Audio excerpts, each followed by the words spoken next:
सभी पर्यवेक्षक, प्रगणक एवं शिक्षक महोदय का आपके अपने YouTube चैनल श्याम मॉनिटर में हार्दिक स्वागत है। दोस्तों, बिहार जाति आधारित गणना 2022-23 की शुरुआत हो चुकी है।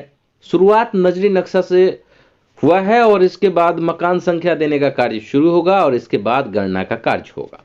आज के इस वीडियो में हम 10 कॉलम का प्रपत्र कैसे भरेंगे इसकी चर्चा करेंगे, जिसमें भवन संख्या, मकान संख्या, परिवार की संख्या को आप सही और बिल्कुल क्लियर कॉन्सेप्ट में कैसे भर पाएंगे इसकी चर्चा करेंगे। इससे पहले के वीडियो में हमने बताया था कि आप किस प्रकार नजरी नक्शा बनाएंगे। दोस्तों, इस जाति आधारित गणना से संबंधित सभी जानकारियों को हम अपने चैनल के माध्यम से लाते रहेंगे। जानकारी सबसे पहले आपके पास जाए, इसके लिए चैनल को सब्सक्राइब करके और नोटिफिकेशन वाला घंटी जरूर टैप कर लेंगे।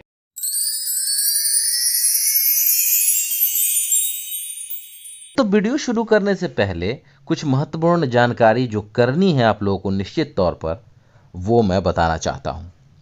सबसे पहले प्रपत्र जो होगा वो काले रंग के बॉल पेन से भरा जाएगा। अपना आईडी क्षेत्र में जरूर रखना है।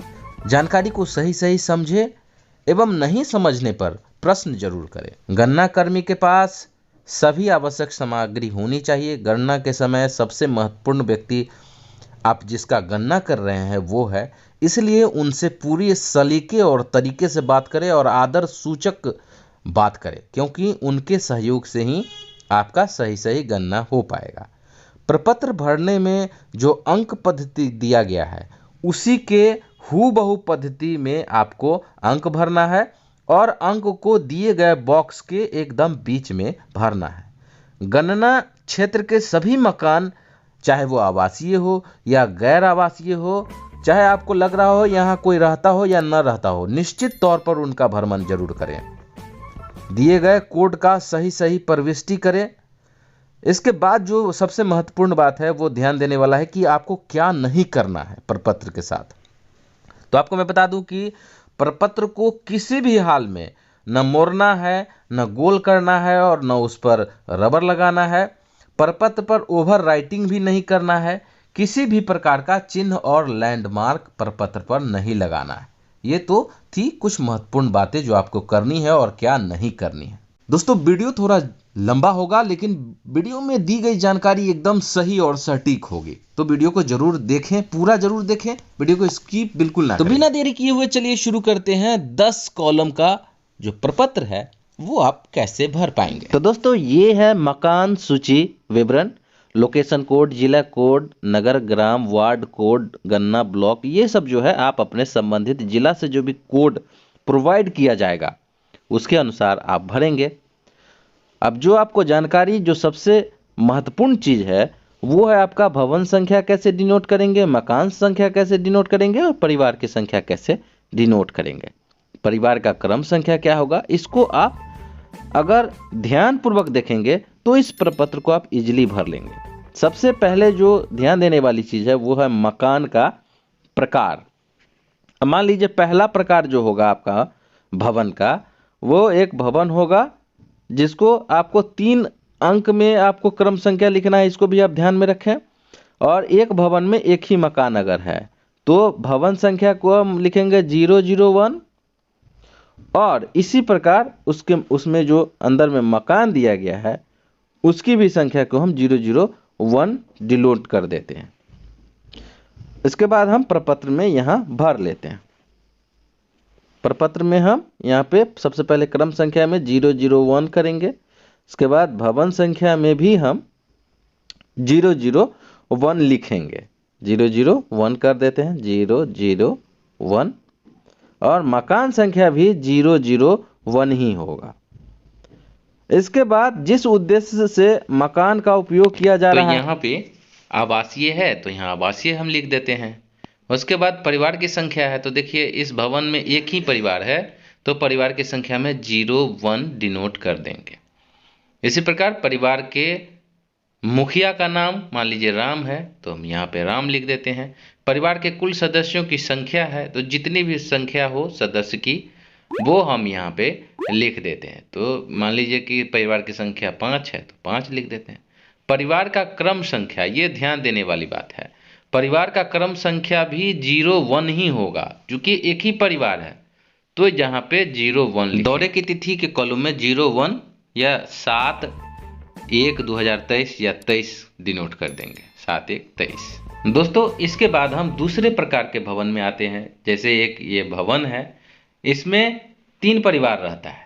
ये भवन की संख्या में हम डिनोट करेंगे 002, और इसमें मान लीजिए 3 परिवार रह रहा है। तो इसका प्रविष्टि हम प्रपत्र में कैसे करेंगे? सबसे पहले हम क्रम संख्या में 1 से लेकर 10 तक डिनोट कर दें। उसके बाद 002 भवन संख्या हो गया, और इसके बाद मकान संख्या भी 002, 002 और 002 होगा। क्योंकि 3 परिवार है इसमें, तो तीनों का मकान संख्या 1 होगा, 002, 002 और 002। उसके बाद जिस उद्देश्य के लिए मकान का उपयोग किया जा रहा है, तो इसमें भी आवासीय आवासीय लिख देंगे, सब में आवासीय आवासीय। ठीक है, इसमें लिख देते हैं आवासीय आवासीय और आवासीय।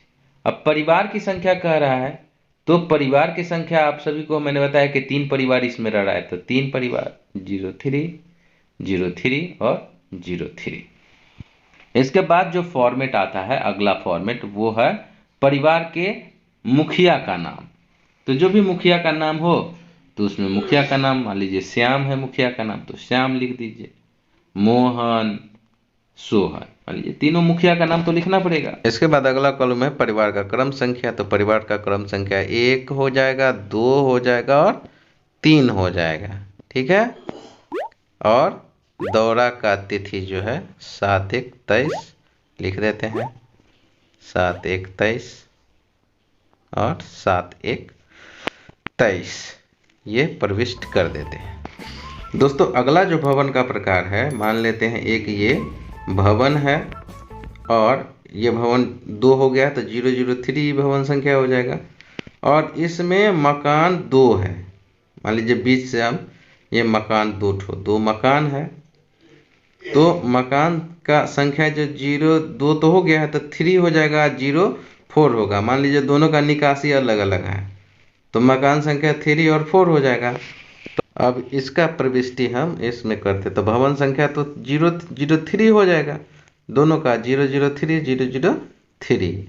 अब मकान संख्या जो मेरा है 003 और 004 हो जाएगा। ठीक है, और इनके जो भी आवासीय है तो आवासीय लिख दें, दुकान है तो दुकान लिख दें, गैर आवासीय है तो गैर आवासीय भी लिख सकते हैं। तो इसमें हम मान लीजिए आवासीय है तो आवासीय लिख देते हैं, दोनों में हम आवासीय लिख देते हैं। दोस्तों अगला जो प्रविष्टि है उसको ध्यान से देखिए। परिवार की संख्या हम आपको बता चुके हैं, दोनों में एक एक परिवार रह रहा है, तो परिवार की संख्या कितना हो गया?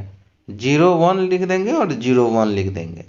परिवार की संख्या यहाँ अगला प्रविष्टि में 3 परिवार था, संयुक्त परिवार था 3 परिवार, और इसमें एक एक परिवार अलग अलग रह रहा है, तो परिवार की संख्या में 01 और 01 हो जाएगा।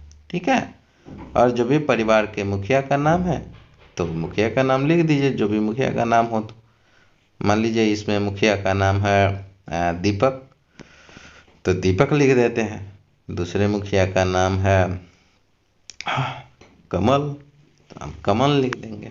ठीक है, उसका परिवार में कुल सदस्य, परिवार में जो सदस्य है, मान लीजिए इस परिवार में 9 है तो 09, इसमें 4 है तो 4 सदस्य लिख देते हैं। अब परिवार का क्रम संख्या देख लीजिए, क्रम संख्या क्या हो जाएगा? तो इसमें 2 परिवार रह रहा है, 3 और 4 परिवार, तो क्रम संख्या 1 हो जाएगा, और इसमें भी 1 हो जाएगा, दोनों में 1 हो जाएगा क्रम संख्या। और जिस दिन हम सर्वे कर रहे हैं उस दिन का तिथि। तो दोस्तों ये थी कुछ महत्वपूर्ण जानकारी जिसको मैंने प्रशिक्षण में लिया था। कुछ त्रुटि हो तो कमेंट करके ज़रूर बताएं, और वीडियो कैसा लगा ये भी हमें कमेंट करके ज़रूर बताएं। मिलते हैं अगले वीडियो में, तब तक के लिए वंदे मातरम।